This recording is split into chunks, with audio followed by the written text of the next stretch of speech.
Jordan Whittaker was at his peak. The successful businessman controlled every aspect of his professional and personal life with the cold precision of a master strategist. To him, his wife, Mary, was merely a pawn on his chessboard, useful, but expendable. She had helped build his empire, but now he deemed her obsolete, a shadow of what he needed in his current life. Lila, his young and exuberant mistress, was the future, or so he believed. It was a gala night in Chicago, the annual fundraising event hosted by his company. Jordan entered the grand ballroom of the luxurious hotel with confidence, Lila on his arm.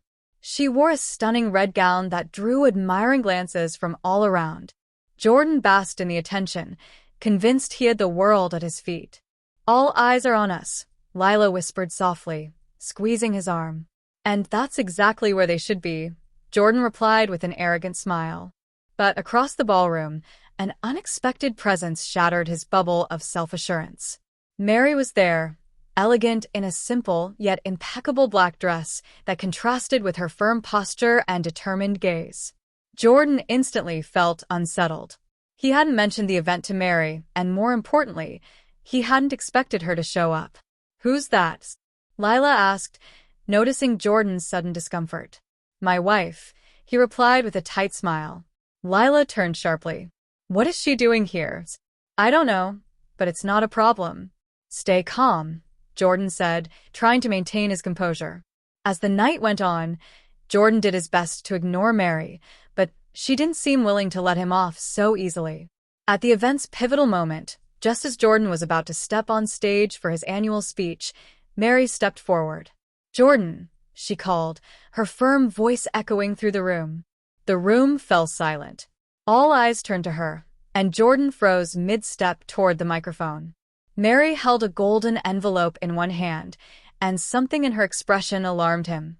"Before you begin, I think the investors here would like to know who they're truly supporting," Mary continued with calculated calm. Jordan tried to regain control. "Mary, dear, this isn't the time or place for—" "Oh, but it's exactly the time and place," Mary interrupted, raising the envelope. "You all trust Jordan Whittaker, don't you? This brilliant, charming man. But do you know the real Jordans?" The murmurs in the room grew. Lila, visibly nervous, clutched Jordan's arm. "She's bluffing, right?" Jordan didn't answer. His mind raced, trying to guess what Mary had in her hands. He knew there were plenty of skeletons in his closet, but he couldn't figure out which one Mary was about to expose. "For years," Mary continued, "I watched, helped, and supported this man. I saw his triumphs and kept silent about his failures. But there comes a time when the truth must be revealed." Mary opened the envelope and pulled out a stack of documents. "Here is proof of how Jordan manipulated the company's financial reports to deceive investors and enrich himself at their expense. And that's not all." She paused, looking directly at Lila. "We also have records of fraudulent contracts, many of which conveniently passed through." "Lila?" The room fell into a stunned silence.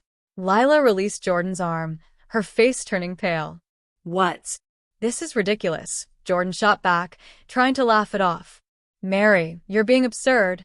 "Absurd?" Mary retorted. "What's absurd is what you've done with the trust of everyone here." She turned to the audience. "Do you really want to keep your money in the hands of a man who treats his company and his life like a chess game?" Jordan felt the ground fall out from under him. He had never seen Mary like this, so assertive, so prepared. No matter how hard he tried, he couldn't find an easy way out of this trap. The murmurs grew louder, and the admiring glances from earlier were now filled with doubt and suspicion. Jordan realized his night of glory had turned into a complete disaster. Mary delivered the final blow. "I spent years believing my silence was the best way to protect the legacy we built together. But Jordan taught me an important lesson. Sometimes, protecting means starting fresh, without lies." She turned and walked away from the makeshift stage, leaving the envelope of documents on the main table. Jordan tried to go after her, but was stopped by several investors, now demanding explanations. At that moment, he knew his night was far from over. and that the real nightmare was just beginning. The room, which just moments before had been filled with smiles and carefree chatter, had transformed into a pressure cooker ready to explode. Jordan was surrounded by investors, reporters, and business colleagues, all armed with sharp questions and judgmental stares. Lila, visibly shaken, remained by his side, but her usual confidence had evaporated. "Jordan, is it true? Did you manipulate the financial reports?" asked one of the major investors, his deep voice commanding the space. "This is a misunderstanding," Jordan began, trying to regain his composure. "Mary is clearly trying to destabilize me," but he knew his words carried little weight. The documents Mary had left on the stage were already being scrutinized by some of the most influential people in the room, and the murmur of discontent only grew louder. "Misunderstanding? Then can you explain this?" a woman asked, holding up one of the papers. "Contract signed by Lila as your representative?" "That wasn't part of our policy." Jordan opened his mouth to respond, but was interrupted by Lila. "Jordan," she whispered, tugging on his arm. "Did you know this could happen? Why didn't you tell me?" He stared at her, attempting to control the situation. "Lila, this isn't the time for that. We'll deal with it later." But Lila wasn't willing to wait. "Later? You've just thrown me into the middle of this mess, and now everyone's looking at me like I'm complicit." Before Jordan could respond, Mary reappeared, her posture more confident than ever. She addressed the group firmly. "I suggest everyone here review the documents carefully. You'll see that this isn't just about falsified numbers. There's a series of unethical decisions that compromise the company's integrity." A tense silence fell as the attendees absorbed her words. Mary continued, "I know this is a shock, but the company doesn't have to be defined by Jordan's mistakes. I intend to set things right myself, by taking the lead and restoring transparency." "You?" Jordan exclaimed, unable to hide the derision in his tone. "You think you can lead this company, Mary? Who here believes you have what it takes?" To his surprise, some faces in the room began nodding in agreement. Mary, noticing the impact of her words, stepped forward. "I built this company alongside you, Jordan. While you sought ways to inflate the numbers and impress your peers, I was dealing with the real issues: our employees, our clients, and the trust we spent years building." Lila, now entirely uncomfortable, whispered again, "Jordan, this is going too far. I don't want to be here when this blows up." He ignored her, focusing on Mary. "And you think you'll convince these people you're the heroine of this story? Don't be ridiculous, Mary." "Ridiculous?" Mary gave a cold smile. "The only ridiculous thing here is your arrogance, Jordan. You always thought you could control everything and everyone. But look around." She gestured to the room. "These people trusted you. And now they're seeing the truth." Investors began conversing among themselves, and one of the group leaders approached Mary. "If you truly have a plan to stabilize the company, we're willing to listen." Jordan tried to intervene. "You can't be serious. I'm the CEO. This woman doesn't understand what's at stake." "Oh, but I do," Mary replied calmly. "And I know exactly what's needed to turn this around." Jordan felt his position crumble beneath him. He tried to gather the remnants of control he still had, but the mood in the room had already shifted. Lila, realizing the magnitude of the disaster, took a step back. "I don't need this," she said in a low voice. "This wasn't part of the deal." "Lila, wait." Jordan tried to grab her, but she pulled away. "Good luck explaining this," she said, walking toward the exit. Mary watched Lila leave without expression. Then, she turned her attention back to Jordan. "A downfall always seems improbable until the moment it happens, doesn't it, Jordan?" He tried to respond, but the words caught in his throat. The stares from the room were now filled with distrust and judgment, and Jordan knew that, for the first time in years, he was no longer in control. Mary, on the other hand, had everything under control. The tense silence in the hall was giving way to a rising wave of heated debates. As investors discussed their next steps in light of the new reality, Jordan moved away from the crowd, his breath heavy and his hands trembling. For the first time in years, he tasted the bitter sting of vulnerability. Mary, however, remained in the center of the room, surrounded by some of the most influential board members. Her firm speech and calculated gestures exuded confidence and poise, as if she had been preparing for this moment for months. Mary called one of the most respected investors, Paul Harrington, known for being relentless in financial decisions. You said you have a plan to restructure the company and restore market confidence. Can you share how you intend to do that? She smiled, controlled. Of course, Paul. My goal is simple: to eliminate any unethical practices that compromise our credibility and reposition the company as a beacon of transparency and innovation. That begins with a full external audit and ends with a change in leadership. What do you mean by a change in leadership? Asked another investor, narrowing his eyes. I mean, Jordan can no longer be the face of this company. He betrayed everyone's trust, and if we want to move forward, we need new leadership. I am ready to take on that responsibility. Her words landed like a bomb. Jordan, who had retreated to a corner, heard everything and couldn't hold back. You're insane, Mary, he erupted, striding into the center of the room. This company is mine. I built it from the ground up while you stayed home playing housewife. An awkward silence filled the room. Mary didn't flinch. Instead, she lifted her chin and replied calmly. Playing housewife? Jordan, you know very well I handled the most important contracts in the early days of the company. While you were busy trying to impress investors with empty promises, I was dealing with the numbers and turning those promises into reality. She turned to the crowd, ignoring Jordan entirely. I know this is a difficult moment for all of us, but it's also an opportunity. We can turn this crisis into a new beginning. And that will only be possible if we have the courage to make the right decisions. Paul Harrington studied Mary thoughtfully. Adjusting his glasses, he finally said, She's right. Market confidence is already shaken. Keeping Jordan at the helm will only make things worse. Jordan's eyes widened. Paul, you can't be serious. I'm very serious, Jordan, Paul replied. I trusted you. We all did. But the documents Mary presented show that you put your interests above the company's. That is unacceptable. Other board members began murmuring in agreement. Jordan realized the ground was slipping from under him. You're really going to let her throw away everything we built together? He pleaded desperately. I'm not throwing it away, Mary corrected. I'm cleaning up what you made dirty. At that moment, Lila reappeared. She had returned to the hall to retrieve her purse, but was immediately surrounded by a group of reporters. Lila, did you know about the fraud? Were you involved in the financial manipulations? One of them asked. She tried to ignore the questions, but quickly realized that leaving quietly was no longer an option. Locking eyes with Jordan, she spoke loudly enough for everyone to hear. All I did was follow his orders. Jordan gave the directives. Trusting him may have been my mistake. That statement was the final blow.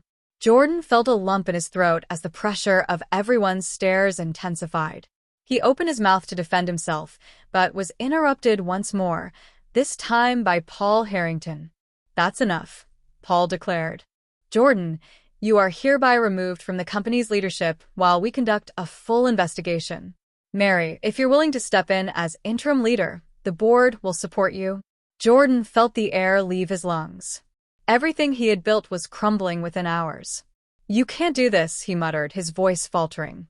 We can, and we will, Paul affirmed. This company doesn't belong to you alone. It belongs to all the shareholders and the thousands of employees who depend on it. And you betrayed us. Mary turned to Jordan, her expression a mixture of pity and determination. I warned you, Jordan, she said softly, just loud enough for him to hear. The meeting ended there. The investors began to disperse, and Mary was quickly surrounded by board members discussing the next steps. Jordan stood frozen in the middle of the room, alone and defeated, watching his life collapse before his eyes. Across the room, Lila silently observed the scene. She knew that from this moment on, Jordan's name would be synonymous with failure, and she needed to decide what she would do to protect herself. Jordan sought refuge in his office after the public humiliation. The walls that once symbolized his power now felt like they were imprisoning him in a nightmare of his own making. His computer screen displayed dozens of emails from outraged shareholders, while his phone rang incessantly with calls from journalists and former allies demanding explanations. Across the city, Lila felt equally lost. The scandal had tarnished her reputation faster than she had anticipated. As she entered her apartment, she was met with a barrage of messages from acquaintances and colleagues who once admired her.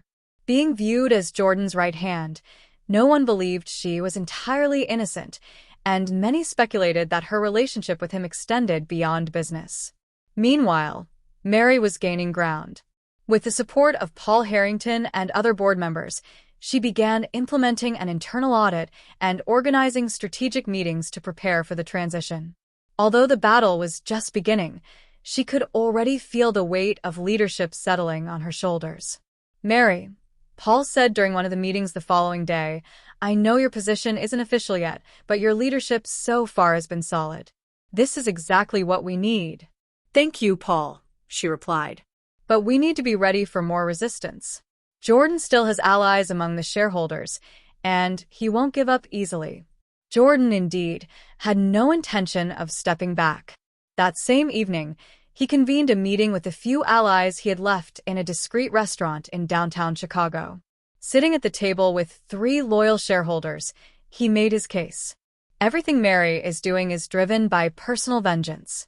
I built this company from the ground up, and I know exactly how to pull it out of this crisis. But I need your support to regain control." One of the men, visibly skeptical, questioned, "Jordan, can you deny the accusations? Can you prove the documents Mary presented are false?" Jordan hesitated. He knew the answer was no. "Those documents, they're a misinterpretation of decisions I made to protect the company," he said, attempting to sound convincing. The men exchanged glances. One of them spoke. "Jordan, loyalty has its limits.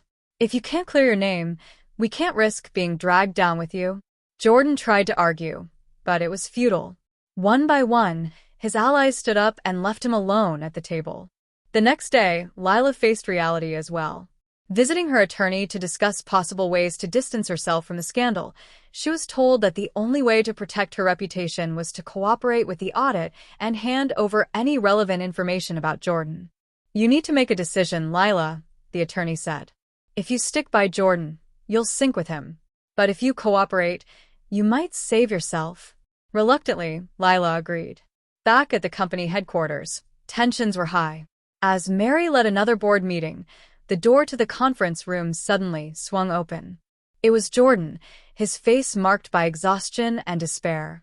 "You can't do this," he declared, interrupting the discussion. "I am the founder of this company. I will not be discarded like trash." Paul Harrington stood up, his expression stern. "Jordan, you had your chance to explain. But so far, all we've received are excuses and manipulations. You've lost the trust of all of us." Jordan turned his gaze to Mary. "And you?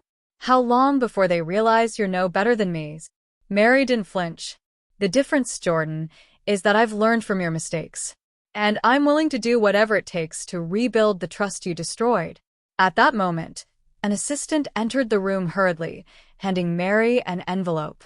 She opened it, read quickly, and looked up at Jordan. "It seems Lila has decided to cooperate with the audit," she said coldly.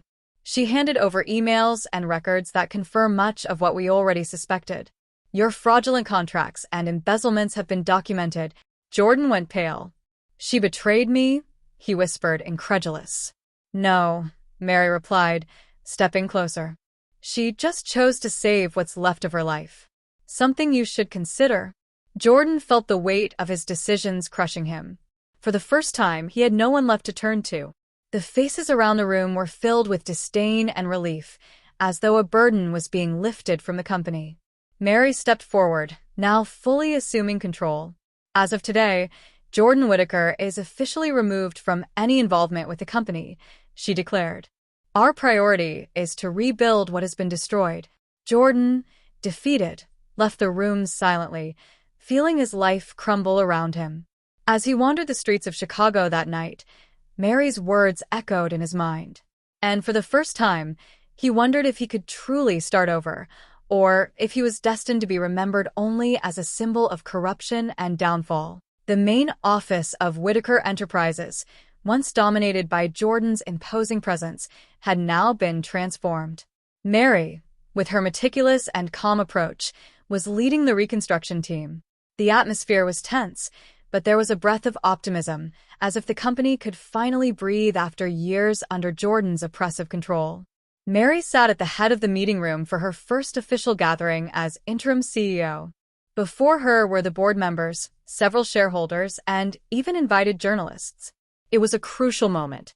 "We are here not only to repair the damage," she began, her voice firm and clear, "but to build something that we can all admire and trust.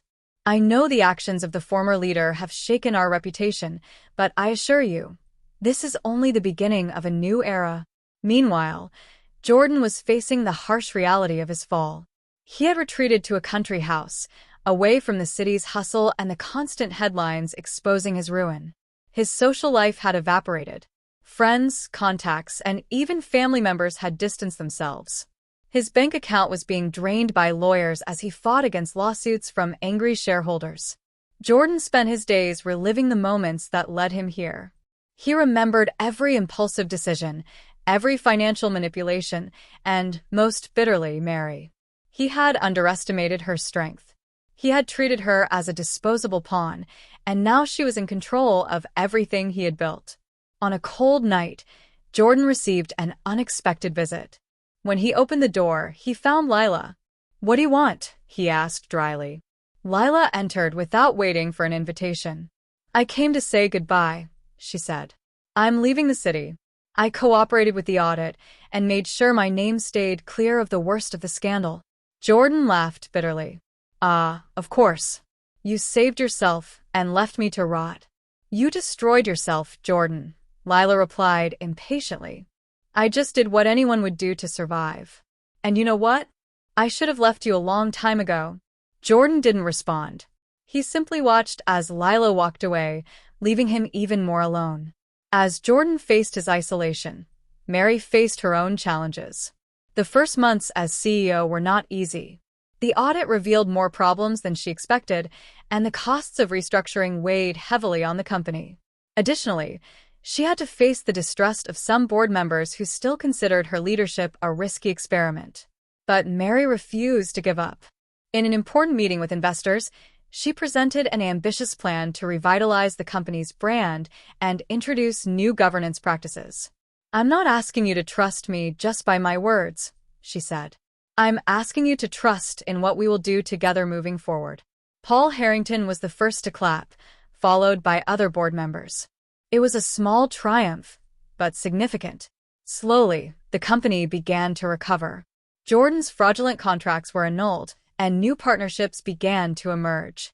Mary led with a collaborative approach, something her employees had never experienced under Jordan's leadership. She implemented transparency policies, including monthly open meetings where any employee could present ideas or concerns. But Mary's greatest moment was yet to come.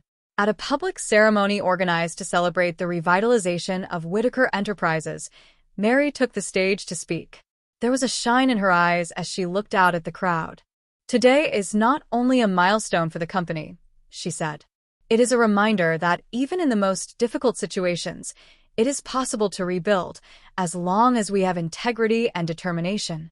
The crowd gave her a standing ovation, including Paul Harrington and other influential leaders. Jordan watched the ceremony on television. He was in his living room, surrounded by piles of newspapers and documents. Seeing Mary being applauded, he felt a mix of pride and regret. "She made it," he murmured to himself. But his expression soon hardened. He knew he would never have his position back, and that now, Mary was the embodiment of everything he wanted to be, but failed to achieve. In the end, Mary left her mark as the leader who saved Whitaker Enterprises. Her name became synonymous with ethics and resilience. As for Jordan, he was relegated to obscurity, remembered only as the man who almost destroyed everything. And so, the pages of the company's history turned, with Mary leading a promising future while Jordan dealt with the consequences of his past. If you enjoyed this story, don't forget to subscribe to the channel, leave a like, and share the video with your friends. Until the next story.